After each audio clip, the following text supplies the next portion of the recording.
Welcome to That's Good Gaming. I'm Brandon. Lamar Jackson is the second Baltimore Raven to get on the cover of Madden, but the first Raven on the cover who didn't murder two people, Perna.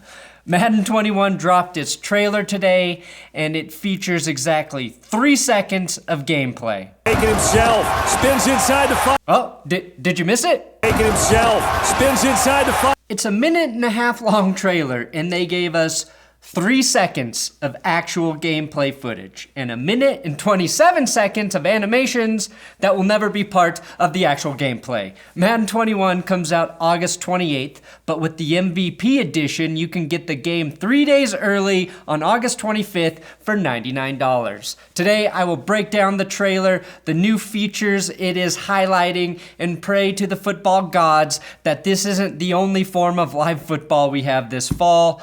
Also, make sure you check out the One Play Every NFL Team Wants Back video series.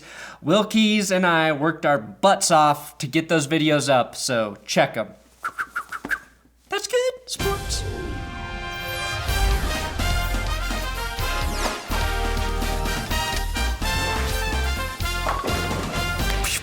Please subscribe to this YouTube channel for continual football coverage and updates. Today's episode, though, is sponsored by manscaped.com/goodsports and the brand new Weed Whacker nose hair trimmer.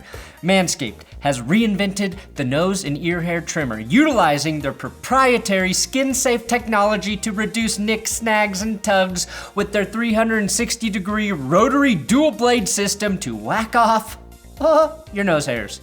Now this is a great Father's Day gift because it's a lot easier to tell your dad his nose hairs are getting too long as opposed to telling him his pubes are getting too long. The Weed Whacker is designed to fit the natural ergonomics of your nose holes. Ergonomics and nose holes, words that will definitely impress your date. Check out the new Performance Package, which gets you the Weed Whacker and the Lawnmower 3.0, plus a free pair of boxer briefs, a Manscaped travel bag, the pube mat, ball toner, and ball deodorant. And if you select the Peak Hygiene plan, you can get a replacement blade every 3 months for $14.99 now for both the Lawnmower 3.0 and the Weed Whacker. Again, discount link, manscaped.com/goodsports. It's in the description. Click it. Now, the most important feature of Madden 21 is probably that you will be able to upgrade the game for free to be played on the PS5 or the Xbox Series X. The first thing I noticed, though, about the game is that the Rams' uniforms look so bad EA covered them with a graphic. Second, Joe Burrow looks more like a jaundiced Burrow than a big cigar Burrow, but EA somehow managed to perfectly render Tampa Tom Brady in the form of a chiseled god with luminous glowing skin and a flawless facial bone structure for the half second he's on screen. Andy Reid apparently dropped about 40 pounds after he started the Pete Carroll rapid clap workout routine, and Tua Tagovailoa already beat out Ryan Fitzmagic in Miami. All of that was in the first 5 seconds. Madden 21 will feature 5 newish things to try and convince you to buy the game, and the EA marketing team has labeled them as all-out control for the ball carrier skill stick, which feels like something that was already there, but okay.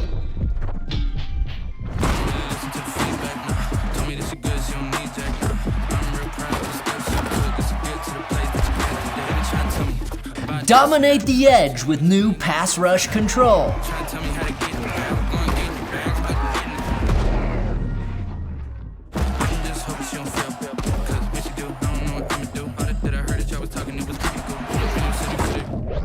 Clutch stops with realistic open field tackling.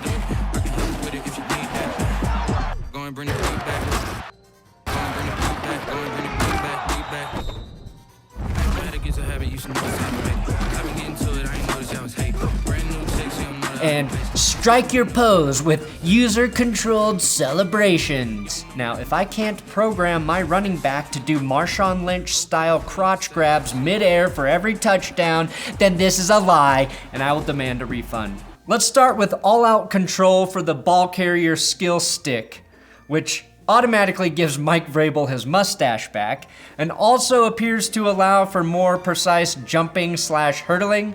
That's a bit of a guess at this point because Madden isn't really revealing what any of this means until Monday. But the skill stick ball carrier feature is apparently the innovation they want to overhype this year. Dominate the edge with new pass rush control. This is a much needed improvement.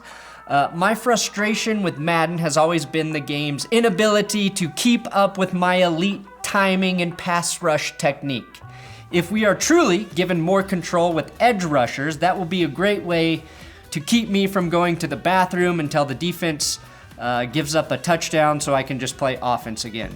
Apparently, with this feature, D Ford will always be lined up in the neutral zone, so you will have to move him back manually every play, and JJ Watt's back will go out every time you need him the most. And of course, edge domination has its own category on Pornhub to be streamed as well. Then we have clutch stops with realistic open field tackling.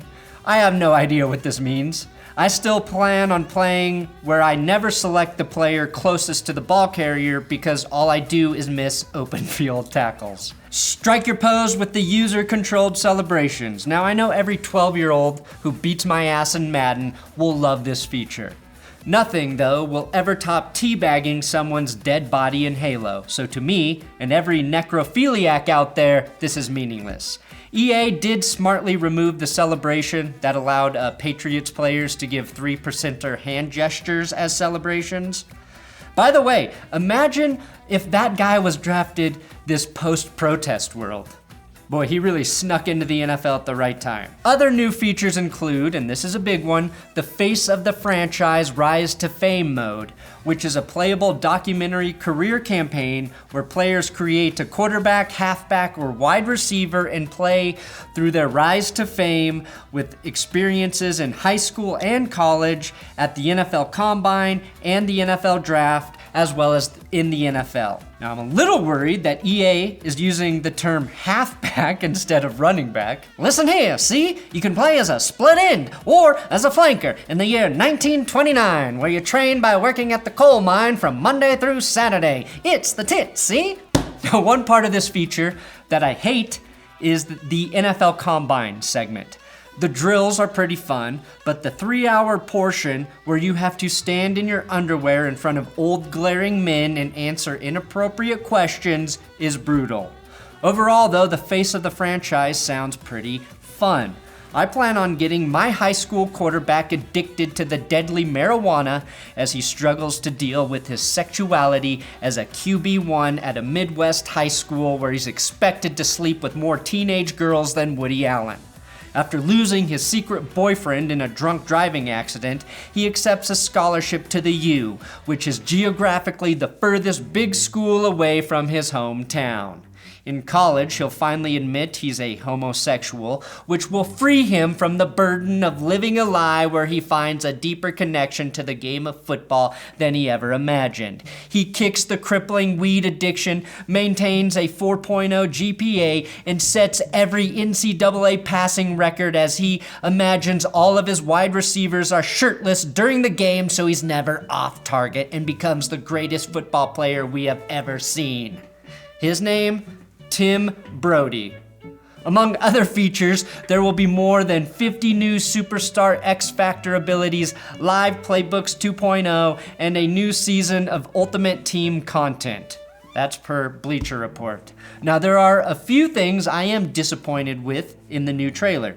Despite never listening to my cover suggestions, as noted in my annual Top 10 Rejected Madden Covers episode, EA did not improve the stiff arm feature. I have sent several letters suggesting that when your running back gets over 100 rushing yards in a game, he gets a stiff arm boost ability to use once. And when he throws the boosted stiff arm, it knocks the fucking head off of the would-be tackler. And his touchdown celebration is to hold the head in the air as the crowd absolutely goes wild like a gladiator in the Coliseum. Now, the trailer opens with a shot of the new Raiders Stadium in Las Vegas, and I didn't see one degenerate gambler or guy handing out cards for prostitute services in the parking lot, so I do question the game's authenticity. If you're a Lions fan, you should be livid as the only shot of Detroit is Kerryon Johnson getting blasted by the rival Vikings. I'm also disappointed that Gardner Minshew isn't in the trailer. You know they're already altering reality when Stephon Gilmore is knocking a pass out of Devontae Parker's hands. Something that explicitly has never and will never happen in any game. It was pretty cool to see former players who have been on the Madden cover welcome Lamar Jackson to the club. Lamar. Hey, Lamar. What's up, Lamar Jackson? I mean, we got Barry Sanders, Patty Mahomes, Eddie George, Terrell Owens, and even Mike Vick. Yo, Lamar, what's up, man? Eddie George here, man. Want to extend congratulations to you, brother. Another milestone, front cover of Madden. It don't get no better than that. You're now joining an elite list of guys to be on the front cover. High expectations, and I know you'll be ready for it. Nobody was more Madden cursed than Michael Vick, so if he's welcoming Lamar Jackson to the cover, then that's a good sign Vick has forgiven John Madden for forcing him to start a dogfighting ring to keep the legend of the Madden curse alive. Now, did Lamar Jackson pick the best or worst year to be on the cover? Part of me thinks, after the wrath of 2020, that we have all endured and will continue to endure that there's no room for a Madden curse. We are living the life curse. The other part of me thinks that 2020 could be primed for the worst Madden curse ever, which for Lamar Jackson would be having to take a part-time night shift as a running back to support his dreams as a quarterback. Thanks for watching another episode of That's Good Sports. Please subscribe here on YouTube. What do I gotta do to convince you to subscribe? Good Lord. I'm on Twitter, Instagram, @BrandonPerna, and the one play every NFL team wants back video series on the screen now. Click it or tick it.